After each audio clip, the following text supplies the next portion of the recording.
नाम है लक्ष्य बेसिक नॉलेज हब। तो आज की क्लास में हम पढ़ने जा रहे हैं सिनेरियो मैनेजर। सिनेरियो मैनेजर क्या होता है गाइज, मैं आपको सबसे पहले एक छोटी सी भाषा में ये बता देना चाहती हूँ कि हम जो भी डेटा यहाँ पे बना के रखते हैं उसको कंटिन्यू हम बार बार हर रोज उसकी प्राइस लिस्ट चेंज होती है, तो हमें 365 डेज की 365 शीट्स बनानी पड़ती हैं, या तो फिर इस डेटा को कॉपी पेस्ट करके एक ही शीट पे डेट वाइज उसको बार बार चेंज करना पड़ता है। लेकिन सिनेरियो मैनेजर एक ऐसा ऑप्शन है जिससे आपको बिल्कुल फॉर्मेटिंग और कुछ भी करने की कोई ज़रूरत नहीं। आप पुराना डेटा भी उतनी सी ही स्पेस में देख सकते हैं और नया डेटा भी वहीं पे, आपकी वैल्यू सिर्फ चेंज होती जाएंगी। आप अपने डेज के डेटा को एज अ सिनेरियो सेव करके रख सकते हैं। इसे हम कहते हैं गाइस सिनेरियो मैनेजर। अब सिनेरियो मैनेजर का यूज़ कैसे करते हैं वो मैं आपको बताना चाहती हूँ। सबसे पहले मैं कहाँ चलूँगी गाइस, डेटा टैब पे, क्योंकि डेटा टैब पर ही व्हाट इफ एनालिसिस में हमें सिनेरियो मैनेजर मिलता है। व्हाट इफ एनालिसिस पे चलते हैं। व्हाट इफ एनालिसिस पे जाने के बाद डेटा टैब पे, व्हाट इफ एनालिसिस पे, सिनेरियो मैनेजर पे, you can see here a dialog box. You can add here from your scenario, you can delete your scenario, you can edit your scenario, you can merge your scenario, and you can view the summary of your scenario from here. First we click on add. यहाँ पे guys मैं सबसे पहले अपने scenario का एक नाम दूंगी, क्योंकि पहले मुझे 1 तारीख का एक ओरिजिनल डेटा ऑलरेडी सेव करके रखना है, इसीलिए मैं इस डेटा को एज इट इज इसी डेट से सेव कर देती हूँ। गाइज आप यहाँ पे ABCD 1 2 3 4 जो भी चीज़ टाइप करेंगे उसी नाम से आपका सिनेरियो तैयार हो जाएगा, लेकिन मैं डेट वाइज चाहती हूँ इसीलिए मैं सिनेरियो नेम में डेट टाइप कर रही हूँ। आप जो भी चाहें ABCD 1 2 3 4 जनवरी फरवरी जैसा भी आपका डेटा है वैसा सेव कर सकते हैं। अब मुझे सिर्फ क्या करना है गाइस, ओके करना है। इसको भी अब यहाँ पे ये पूछ रहा है सिनेरियो वैल्यूज़ पे, तो सिनेरियो वैल्यूज़ मुझे कहाँ से कहाँ तक की चाहिए, enter values of changing cell. यहाँ से चेंजिंग सेल पे पहले मैं क्या करूँगी, अपनी प्राइस लिस्ट को सिलेक्ट कर लूँगी डेट से लेते हुए इस तरह से। ये देखिए गाइस, सबसे पहले मैं उतना एरिया सिलेक्ट करूँगी, बैक जा करके वापस मैं कहाँ जाऊँगी, रेड की पे। मैंने यहाँ पे सिनेरियो का नाम दिया, वापस से 1/4/2022, और यहाँ पे मैंने चेंजिंग सेल में वो रेंज सिलेक्ट कर ली अपनी टेबल जो कि मुझे सिनेरियो में चेंज करनी है।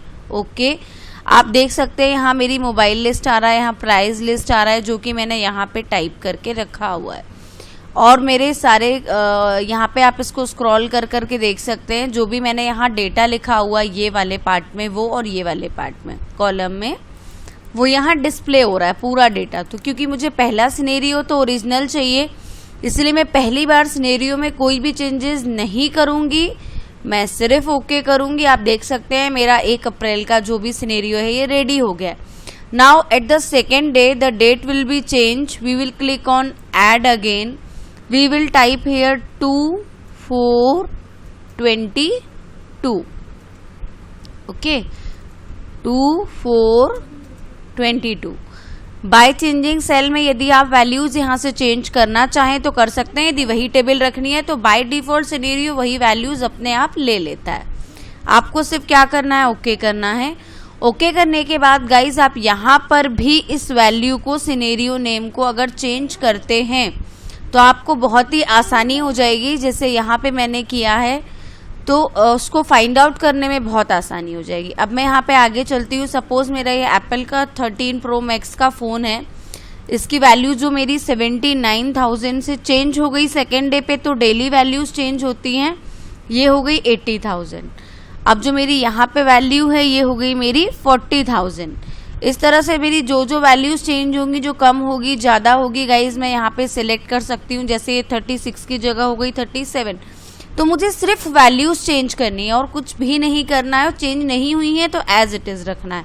इसको ओके कर देना है गाइस। आप देखेंगे ये मेरा 1 अप्रैल का सिनेरियो, ये मेरा 2 अप्रैल का सिनेरियो है। Again I will click on add to view my 3rd scenario, 3/4/22। Okay, मैं फिर से यहाँ पे क्या कर दूंगी गाइज, 1 की जगह 3। मैं अपने सिनेरियो के नाम चाहूँ तो यहाँ पे और भी चेंज कर सकती हूँ, जो चाहूँ वो लिख सकती हूँ। अब सपोज यहाँ पे मेरी वैल्यूज़ यहाँ पे हो गई 60, कम हो गई, है ना, सेकेंड डे पे जो भी वैल्यू होगी गाइज हम वो कर सकते हैं। मैंने यहाँ पे 38 की इसको भी कर दिया 38। इस तरह से मैंने यहाँ पे स्क्रॉल करते करते जितनी भी मेरी लिस्ट थी सारी वैल्यूज को यहीं पे चेंज कर दिया। नाम वैसे के वैसे रखेंगे, यदि हम कुछ इसमें ऐड करना चाहें तो यहाँ से ऐड कर सकते हैं गाइज। अब मैंने इसको ओके किया। ओके करने के बाद आप देखेंगे अगर मैं डेट 1 पे जाती हूँ तो यहाँ पे यही डिस्प्ले हो रहा है। मुझे इसको रन कराने के लिए क्या करना पड़ेगा, जैसे मैंने 1 पे क्लिक किया, 2 पे क्लिक किया तो ऐसे शो नहीं होगा। मुझे 2 पे क्लिक करके अगर डेटा देखना है तो मुझे ये शो बटन बनी हुई है, आप देख सकते हैं, शो पे क्लिक करना। लुक हियर, ये मेरा 2 तारीख का डेटा आने लगा। यहीं पे इतनी ही सी ही जगह पे मेरा वैल्यूज चेंज हो गई। मैंने 180 180 दिया था, यहाँ पे 40 दिया था, ये वैल्यूज चेंज हो गई गाइस। अब अगर मुझे 3 अप्रैल का डेटा देखना है तो मैं सिनेरियो मैनेजर पे जाऊंगी, 3 अप्रैल पे जाऊंगी और गाइस यहाँ पे शो पे जाऊंगी। तो ये देखिए 160 कर दिया था और इसको 38 कर दिया था।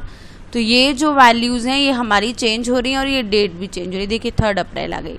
अगर मैं 1 अप्रैल पे जाती और शो करी तो मेरे यहाँ पे 1 अप्रैल शो हो रहा है। तो ये इस तरह से हम उतनी ही जगह पर प्राइस लिस्ट डेली इसको चेंज कर सकते हैं। ये हमारी ग्रोसरी शॉप में गोल्ड, प्लैटिनम, सिल्वर इनके रेट डेली चेंज होते हैं ग्राम वाइज, तो उसके लिए हम इसको यूज़ कर सकते हैं। और भी कई सारी चीज़ें हैं, हमारे कई तरह के बिजनेस नॉर्म्स होते हैं जिनमें हम रॉ मटेरियल लेते हैं, जिनके प्राइस डेली हमारा सामान आता जाता है और चेंज होते रहते हैं। तो हम इस तरह से उनके डेली के सिनेरियो बना के रख सकते हैं, जिससे एक ही शीट पे एक ही जगह पे थोड़े से थोड़े स्पेस में हमारा ज़्यादा से ज़्यादा डेटा जो है वो सेव रहे और वहीं पे हम उसको वैल्यूज़ चेंज कर करके पुराने नए प्रिंट आउट निकाल सकें। अब मुझे यदि सिनेरियो को एडिट करना है मैं तो एडिट कर सकती हूँ, यदि मुझे डिलीट करना है तो डिलीट कर सकती हूँ, मर्ज भी कर सकती हूँ। अब एक और ऑप्शन है गाइज इसमें जो है समरी। मैं अपने सिनेरियो की कंबाइन समरी देखना चाहती हूँ तो मैं सिर्फ समरी पे क्लिक करूँगी। मुझे कहाँ से कहाँ तक की समरी चाहिए, रिजल्ट सेल में मुझे यहाँ चाहिए समरी, तो मैंने यहाँ पे क्लिक कर दिया। अब मैं कहाँ क्लिक करूँगी गाइज, ओके पे। आप देखेंगे ये देखिए मेरी यहाँ पे पूरी समरी तैयार हो गई है करेंट वैल्यूज़ के साथ।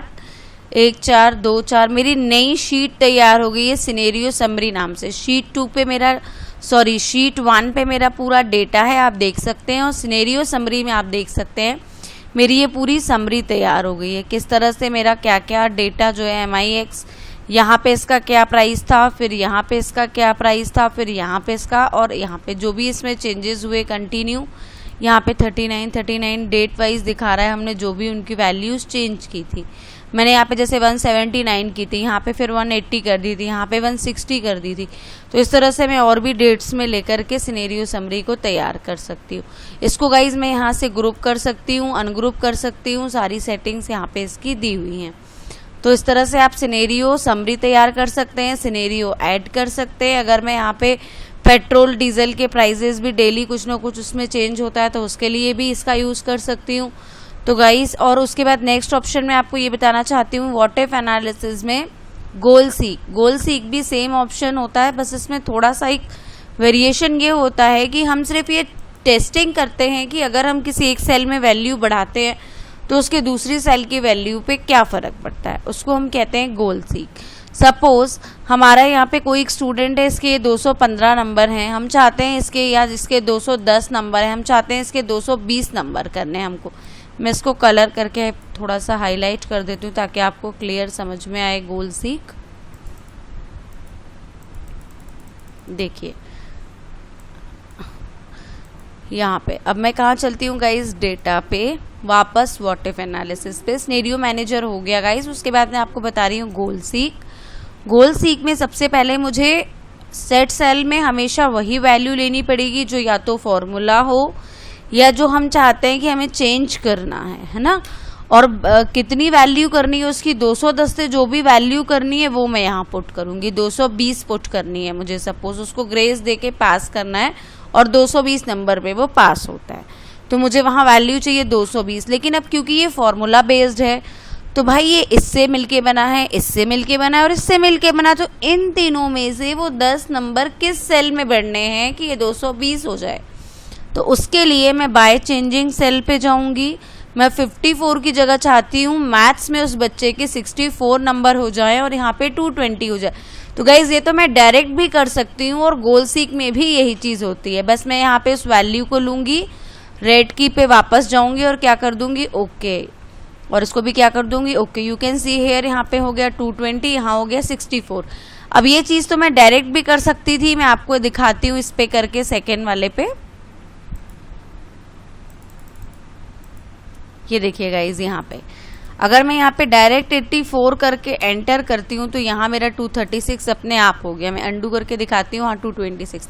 तो गोल सीक बस इसी तरह का एक ऑप्शन है कि आप बड़ी बड़ी वैल्यूज़ में, जैसे ये तो हमारा सिंपल सी शीट थी इसीलिए आसान था, कई कैलकुलेशंस बहुत टफ होते हैं फॉर्मुलेशंस, तो उस फॉर्मूला को जैसे परसेंट निकालने हैं, हमें इंटरेस्ट रेट निकालना है, इंटरेस्ट रेट निकालना बहुत टफ प्रोसेस होती है। तो कितने ईयर पे कितना इंटरेस्ट आएगा वो कैलकुलेट करने के लिए हमने जहाँ पे भी आंसर लिखा होगा, हमारा जो टोटल वैल्यू आएगी उस टोटल वैल्यू पे क्लिक करके हम इंटरेस्ट वाली सेल पे क्लिक करेंगे, इतना इंटरेस्ट बढ़ के कितना वैल्यू हो जाएगा।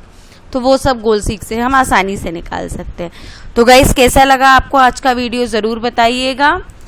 लाइक शेयर सब्सक्राइब करना ना भूलें। आपके एक सब्सक्राइब और लाइक शेयर से हमें बहुत सारी मोटिवेशन मिलती है। Thank you so much guys.